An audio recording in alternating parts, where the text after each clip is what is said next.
Hey everyone, long time no see. I do have a bunch of stuff in the pipeline, but a lot of it's overly complicated. So I wanted to do something kind of simple and quick to get out here. So I'm giving you this relatively easy arrangement of Loudon Wainwright III's swimming song. This is normally done clawhammer, but we're doing it three-finger style here. Now, there are a couple kind of weird problems that come up when you're playing the song, and we'll talk about them when I get into the kind of form and analysis of this tune. But first thing I'm going to do is just play through it. We'll talk about it, and then I'll go line by line through the tab. If you want a PDF or you just want to support me, please check out my Patreon, link below.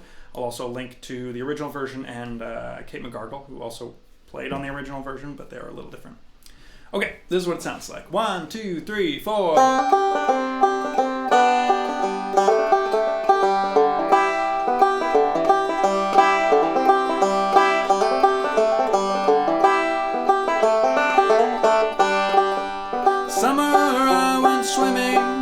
Summer I might have drowned, but I held my breath and I kicked my feet and I moved my arms around, The summer I swam in the ocean, I swam in a swimming pool. Salt in my wounds, chlorine in my eyes, I'm a self-destructive fool. I'm a self-destructive fool.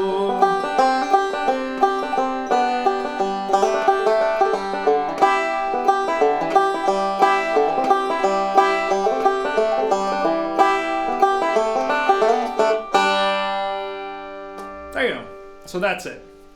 So let's quickly talk about, just a couple things with the tune. So if you listen to the original is in A, so if you want to play it, you could put a capo on the 2nd fret and either spike or tune up to the 5th. Tune up to A here. Capo on the 2nd fret, there we go, that will be in the key of A. Kate McGargle's version is in C, and I do sometimes play an arrangement of it in C open, but it's actually kind of easier, and in the original you actually do have a banjo just tuned up to C, like capo on the 5th, and spiked on the 5th up here. So you could just play this one if you're doing it in the key of C as well. Now, what do I want to say? Oh yeah, the original is in clawhammer, and generally when I think clawhammer, you want that boom chicka kind of rhythm. So I do a lot of like 2-finger stuff: thumb, thumb, middle, thumb, thumb, middle, thumb, thumb, middle. So that's why this is kind of a relatively easy arrangement, at least I think. There are a couple weird rhythm things, and the phrasing of it's a little complicated. But we'll get into that when we look at the chords right now.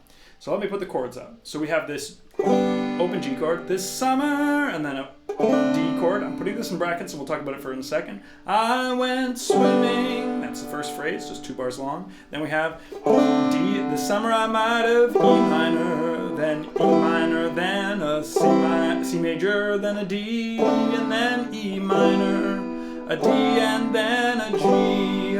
Right? It's kind of a weird thing because we have 2-bar phrases here, and the penultimate phrase, right? I move my arms around, I move my arms around. It does like a fake out where it goes to the minor as opposed to the major. So you got to be familiar with it. It's not tough, but you want to be listening just to get it in your ear. Now, the reason that first bar we have those 2 chords is summer I went swimming, 1-5-1 or G D G. There are a bunch of different versions of this tune, and they all kind of have a little bit of their own way of doing it. So if you listen to the original, it just kind of sits on G, right? This summer I went swimming, and that works because of the way the banjo's tuned and what the guitar is doing. You don't have this kind of like if I played a G here, summer I went swimming. It sounds a little bit wonky, right? It has to do with the fact that the banjo is not playing this open B string. And same thing with the guitar. Essentially, you're playing like a G5 as opposed to a G.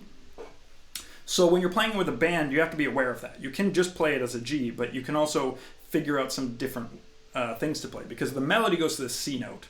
And as soon as you have that C on a G, you have a weird thing. So you can kind of make a decision about what you want to do here. So a couple different options. In the Kate McGargle version, you don't hear it right away because the banjos are playing and they just don't acknowledge that 2nd chord. But when the guitar comes in, you definitely hear a 5 chord. Summer I went swimming, right? There's also a live version of Loudon Wainwright where he just goes to the 4 chord, the C chord. Summer I went swimming.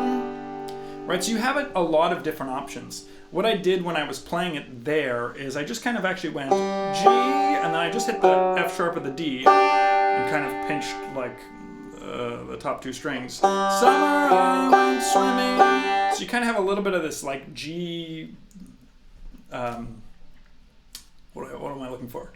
Like a droning G, but you get this with the banjo anyways because you have this nice fifth G. But so that might not be a problem when you're playing it. When you're playing this arrangement or you're doing it, you can make up your own decisions about how you play it. But it is the kind of thing when you go to play with an ensemble or something, you have to talk like, how are we going to deal with that like second half of the first bar? Because we all have to be on the same page here. So hope that helps. And again, I'll just go through the solutions. You could kind of like try to do the G and just maybe not hit the B note, so just have a G5. Summer I went swimming. Summer I went swimming. Or you could play the D chord. Summer I went swimming. That's a D7. Or you could do a C chord. Summer I went swimming. You could try some wonky things. You could put an F if you wanted. Summer I went swimming. Anyways. Let's continue on and just go into the arrangement here. So I'll put up the first line here. Again, I'm mostly just doing two fingers. So I'm always going thumb, thumb, middle, thumb, thumb, middle, whenever you see that pattern. So we're hitting the second string a lot with the thumb. And I'll just mark that down in the tab. Okay, this is the first line, the way it sounds.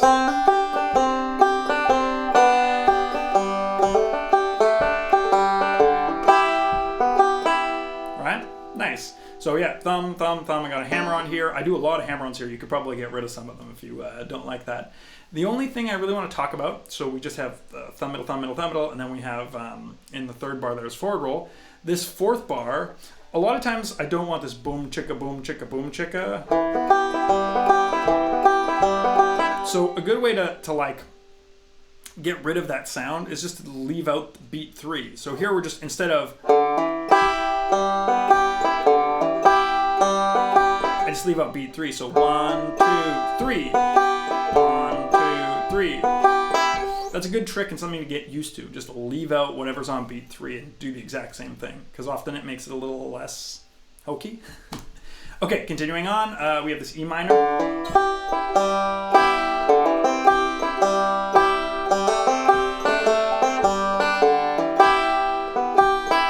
So one thing I'll mention here is this is really cool. I like this part of the song. I held my breath and I kicked my feet. The melody is the same, but the chords change. Held my breath and I kicked my feet and I moved my arms around. Now, if I want to play this on the banjo, I have to make sure that E minor and C are very similar, which is why the same melody works for both of them. So the only thing that changes is this second string. So I need to play that if I want that to be heard, right? If I do the exact same thing I did on the first bar on the second bar,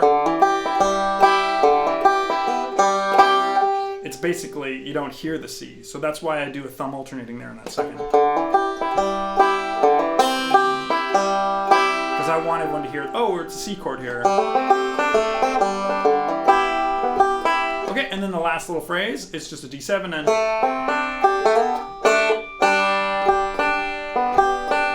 Right, again I'm doing that trick where I'm leaving out the third beat. Right, as opposed to... the only thing that maybe is tricky here is this kind of... We have to get that slide with our index finger with the right hand because the note right before it is the thumb. Yeah. So that's basically the tune. I'm going to play it one more time just nice and slow if you want to see it and hear it. It looks like this. So 3, 4.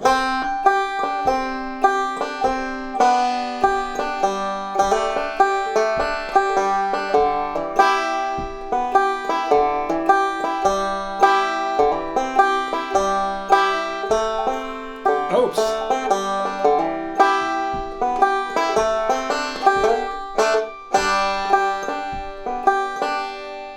That's it there.